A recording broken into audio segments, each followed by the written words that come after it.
நான் housing loan எடுத்திருக்கேன். இப்போ என்னால லோன் பே பண்ற அளவுக்கு எனக்கு வசதி இல்ல. என்ன மாதிரி ஆக்ஷன் என் மேல எடுப்பாங்க? கொஞ்சம் டீட்டெயிலா சொல்றீங்களா மேடம்? ஹவுசிங் லோன் எடுத்துட்டு கட்ட முடியாம கஷ்டப்பட்டுட்டு இருக்கீங்களா? அப்போ இந்த வீடியோ உங்களுக்காக தாங்க. ஹவுசிங் லோன் எடுக்கிறவங்க கண்டிப்பா அந்த அமௌண்ட்டை பே பண்றதுக்கு 10 to 15 வருஷம் இஎம்ஐ கட்டுற மாதிரி தான் எடுப்பீங்க.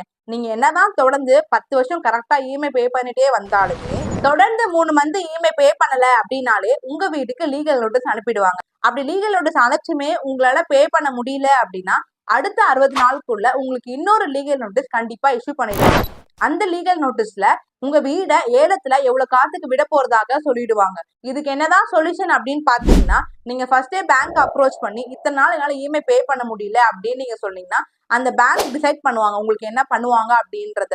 செகண்ட் என்னன்னு பாத்தீங்கன்னா, உங்களால இஎம்ஐ அமௌண்ட்டும் பே பண்ண முடியல, லோனும் கட்ட முடியாது அப்படின்னு உங்களுக்கு தெரிஞ்சிச்சுன்னா உங்க வீட்டை நீங்களே சேல் பண்ணிட்டு அந்த அமௌண்ட்ல நீங்க லோனும் அடைச்சிடலாம். தென் பேலன்ஸ்